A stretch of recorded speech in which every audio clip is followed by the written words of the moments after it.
Next topic જે છે એ text બુકમાં નથી આપેલો, આપણે એને એક્સ્ટ્રા ટોપિક તરીકે એનો અભ્યાસ કરશું કે પાચનની ક્રિયામાં અંતઃસ્ત્રાવોનો ફાળો, અંતઃસ્ત્રાવ એનો ફાળો.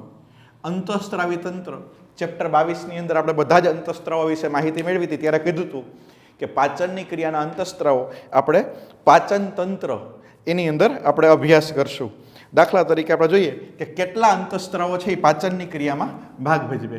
પહેલા લઈએ આપણે ગેસ્ટ્રીન. ગેસ્ટ્રીન નામનો અંતઃસ્ત્રાવ એ ની જઠરમાંથી ઉત્પન્ન થાય, ની જઠરની દિવાલમાંથી ઉત્પન્ન થાય. આ એનું ઉત્પત્તિ સ્થાન છે.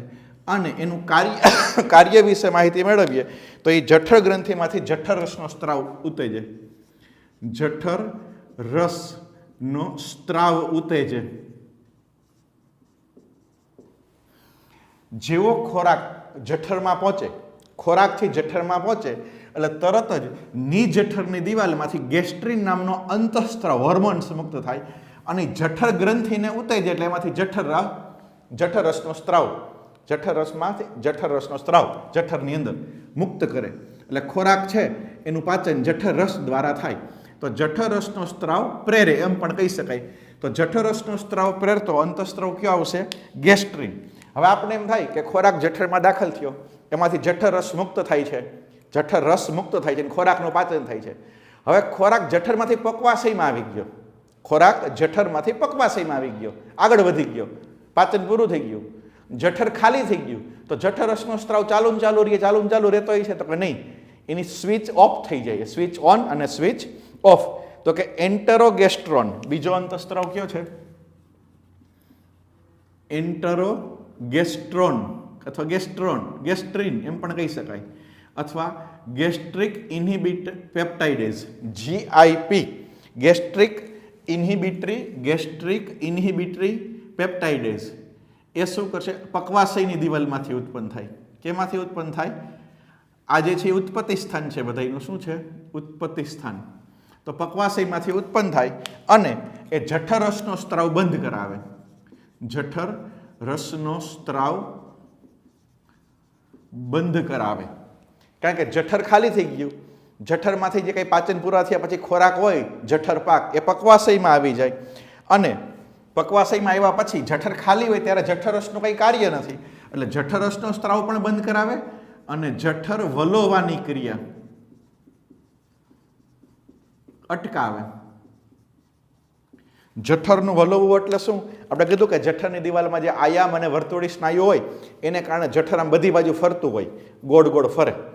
જો સિમેન્ટ કોન્ક્રીટનો પેલો ગોળો ફરતો હોય ને, આવા સ્લેબ ભરતા હોય ત્યારે એ બધી બાજુ આમ પણ એનું સંકોચન થાય ને આમ પણ સંકોચન થાય, એટલે બધી બાજુ એમ ફરતું હોય એટલે અંદર જ્યુસ થાય, જ્યુસરની જેમ બધી બાજુ ફરતું હોય. એ જઠર વલોવાની ક્રિયા અટકાવે એટલે કે એન્ટેરોગેસ્ટ્રોન. બીજો અંતઃસ્ત્રાવની આપણે વાત કરીએ, ત્રીજા અંતઃસ્ત્રાવની, પેન્ક્રિયોઝાઇમિન અને સિક્રિટીન. પેન્ક્રિયોઝાઇમિન અને ચોથો અંતઃસ્ત્રાવ છે સિક્રિટીન. આ બંને અંતઃસ્ત્રાવો પણ ક્યાંથી ઉત્પન્ન થાય? પક્વાશયની દિવાલમાંથી. ઉત્પત્તિ સ્થાન એનું શું છે? પક્વાશયની દિવાલ. અને બંનેનું કોમન કાર્ય પેન્ક્રિયોઝાઇમિન અને સિક્રિટીનનું કે સ્વાદુ રસને પ્રેરે, આંતર રસને પ્રેરે. સ્વાદુપિંડમાંથી સ્વાદુ રસનો સ્ત્રાવ પ્રેરે અને આંતરડામાંથી આંતરરસનો સ્ત્રાવ પ્રેરે.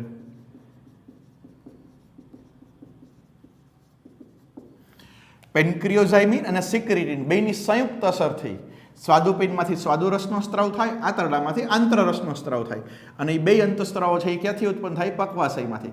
અંતઃસ્ત્રાવોનું પેન્ક્રિયોઝાઇમિન ઉત્પત્તિ સ્થાન પક્વાશય, એનું લક્ષ્ય અંગ સ્વાદુપિંડ, પક્વાશયમાંથી ઉત્પન્ન થાય, સ્વાદુપિંડમાં જઈને કાર્ય કરે. સિક્રિટીન પક્વાશયમાંથી ઉત્પન્ન થાય, નાના આંતરડામાંથી આંતરરસનો સ્ત્રાવ પ્રેરે. એન્ટેરોગેસ્ટ્રોન પક્વાશયમાંથી ઉત્પન્ન થાય, જઠર ગ્રંથિ ઉપર કાર્ય કરે. એટલે ઉત્પત્તિ સ્થાન અને કાર્યસ્થાન એ અંતઃસ્ત્રાવનું કેવું હોય? અલગ અલગ હોય. પાંચમો અંતઃસ્ત્રાવ આપણે જોઈએ, કોલિસિસ્ટોકાઇનિન.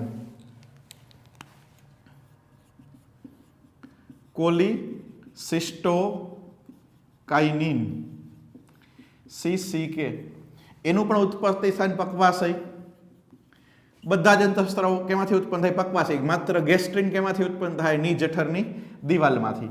પક્વાશયમાંથી ઉત્પન્ન થાય. કોલિસિસ્ટોકાઇનિન CCK તરીકે પણ એને ઓળખવામાં આવે છે. એ શું કરશે? તો કે સ્વાદુપિંડ એમાંથી સ્વાદુરસનો સ્ત્રાવ પ્રેરે. સ્વાદુપિંડમાંથી સ્વાદુરસનો સ્ત્રાવ પ્રેરે. પેનક્રિયોઝાઇમિન અને સિક્રેટિનનું કાર્ય પણ એમાં છે. સ્વાદુપિંડમાંથી સ્વાદુરસનો સ્ત્રાવ પ્રેરે. કોલિસિસ્ટોકાઇનિનનું બીજું કાર્ય કે પિત્તાશયનું સંકોચન પ્રેરે. પિત્તાશયનું સંકોચન કરે. એટલે પિત્તાશય શું છે? કોથળી જેવી રચના છે. યકૃતમાં આવેલી કોથળી જેવી રચના પિત્તાશય. પિત્તાશયમાં પિત્તરસ ભરેલો હોય. હવે એને આપણે દબાવીએ એટલે એનું સંકોચન થાય એટલે પિત્તરસ છલકાય એટલે પિત્તરસનો સ્ત્રાવ થાય. એટલે પિત્તરસ એ પક્વાશયમાં મુક્ત થાય. જો ધ્યાન રાખજો, કોલિસિસ્ટોકાઇનિન છે એ પિત્તરસનું ઉત્પાદન નથી પ્રેરતો, પણ જે પિત્તરસ પહેલેથી જ પિત્તાશયમાં હોય એ પિત્તાશયનું સંકોચન કરે, આમ દબાવે એને એટલે એ પિત્તરસ બહાર આવે અને પિત્તરસ છે પક્વાશયમાં મુક્ત થાય. તો પિત્તાશયનું સંકોચન પ્રેરે કયો અંતઃસ્ત્રાવ? કોલિસિસ્ટોકાઇનિન. નીટ 2017 પ્રશ્ન, નીટ 2017 પ્રશ્ન પૂછાયેલો હતો અને આ ટેક્સ્ટબુકમાં આપેલું નથી.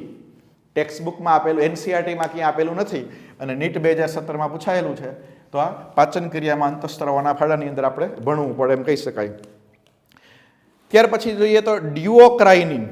ડ્યુઓક્રાઇનિન છઠ્ઠો અંતઃસ્ત્રાવ. ડ્યુઓક્રાઇનિન. ડ્યુઓક્રાઇનિન અને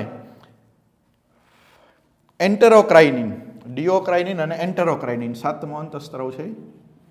એન્ટેરોક્રાઇનિન. ડિયોક્રાઇનિન છે બ્રુનર્સ ગ્રંથિ અને પેનેથના કોષોને ઉત્તેજે.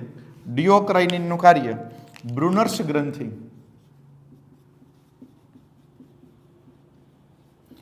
અને પેનેથ કોષ એને ઉત્તેજે એટલે કેનો સ્ત્રાવ પ્રેરે? આંતરરસનો સ્ત્રાવ પ્રેરે, કારણ કે એ બેમાંથી આંતરરસનો સ્ત્રાવ ઉત્પન્ન થાય. અને લીબર કુહનના કોટરને ઉત્તેજે. કોણ? એન્ટેરોક્રાઇનિન. એટલે એ પણ કેનો સ્ત્રાવ પ્રેરે? આંતરરસનો સ્ત્રાવ પ્રેરે. આ પણ પક્વાશયમાંથી જ ઉત્પન્ન થાય. બધાની જેમ ઉત્પત્તિ સ્થાન એનું પક્વાશય જ છે. ઉત્પત્તિ સ્થાન શું છે? પક્વાશય. તો ડિયોક્રાઇનિન, એન્ટેરોક્રાઇનિન પક્વાશયમાંથી ઉત્પન્ન થાય. એમાં ડિયોક્રાઇનિન બ્રુનર્સ ગ્રંથિ પેનેથ સેલને ઉત્તેજે એટલે આંતરરસનો સ્ત્રાવ પ્રેરે. એન્ટેરોક્રાઇનિન લીબર કુહનના કોટરોને ઉત્તેજે એટલે એ પણ આંતરરસનો સ્ત્રાવ પ્રેરે. નેક્સ્ટ જોઈએ આપણે મોટિલિટી અને વિલિકાઇનિન. વિલિકાઇનિન છે રસાંકુરોનો વિલિકાઇનિન અને નવમો અંતઃસ્ત્રાવ છે મોટિલિટી. વિલિકાઇનિન છે એ રસાંકુરોનું હલનચલન પ્રેરે. રસાંકુરો નાના આંતરડાની દિવાલમાં બ્રશ બોર્ડર રસાંકુરોનું હલનચલન પ્રેરે.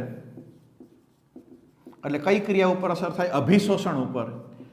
અભિશોષણ ઝડપી બનાવે. અને મોટિલિટી જે છે એ જઠર અને આંતરડાની ગતિ પ્રેરે.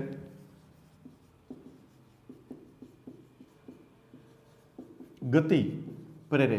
ગતિ એટલે શું? નહીં હલનચલન. જઠરનું હલનચલન એટલે શું? જઠરનું હલનચલન એટલે જઠર વલોવાની ક્રિયા, હલનચલન. અટકાવે કોણ? તો કે GIP એ જઠર વલોવાની ક્રિયા અટકાવે. મોટિલિટી છે એ જઠરમાં વલોવાની ક્રિયા પ્રેરે. અને આંતરડાની અંદર પણ પરિસંકોચન થાય. જેમાં અન્નનળીમાં પરિસંકોચન થાય એ પરિસંકોચન થાય. પરિસંકોચનની ક્રિયા એટલે ગતિ. તો જઠર અને આંતરડાનું જે હલનચલન ગતિ છે એ વિલિક્રાઇનિન અને મોટિલિટી એના દ્વારા પ્રેરે એમ કહી શકાય. હિપેટોક્રાઇનિન એના પછીનો અંતઃસ્ત્રાવ છે 10મો અંતઃસ્ત્રાવ. હિપેટોક્રાઇનિન એ યકૃતમાંથી પિત્તરસનો સ્ત્રાવ ઉત્તેજે. જો આ યકૃતમાંથી પિત્તરસનું ઉત્પાદન પ્રેરે. કોલિસિસ્ટોકાઇનિન શું હતું? તો કે એ પિત્તરસ બનાવે નહીં, પણ જે ઓલરેડી બનેલો પિત્તરસ છે પિત્તાશયની અંદર હોય એ પિત્તાશયનું સંકોચન પ્રેરે એટલે પિત્તરસ છે પક્વાશયમાં મુક્ત થાય. જ્યારે હિપેટોકાઇનેસિન છે યકૃતને જે નવો પિત્તરસ બનાવવા માટે ઉત્તેજે એમ કહી શકાય. ત્યાર પછી વાસો એક્ટિવ ઇન્ટેસ્ટિનલ પેપ્ટાઇડ વીઆઈપી 11મો અંતઃસ્ત્રાવ છે વીઆઈપી વાસો એક્ટિવ ઇન્ટેસ્ટિનલ પેપ્ટાઇડ, એને સોમેટોસ્ટેટિન પણ કહેવાય. એ જઠરની ગતિ અટકાવે. તો આટલા આ કુલ 11 અંતઃસ્ત્રાવો છે. એ 11 અંતઃસ્ત્રાવ હોર્મોન્સ આમ તો અંતઃસ્ત્રાવી તંત્રમાં આવે, પણ આપણે એને પાચન તંત્ર સાથે સાંકળી લીધું કે એ પાચન તંત્રની અંદર આ વિવિધ ક્રિયાઓ છે કે વિવિધ ઘટનાઓ છે એનું નિયમન કરે.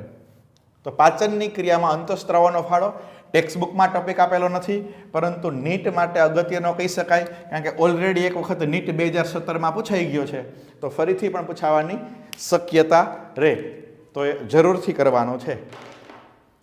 Have a nice day.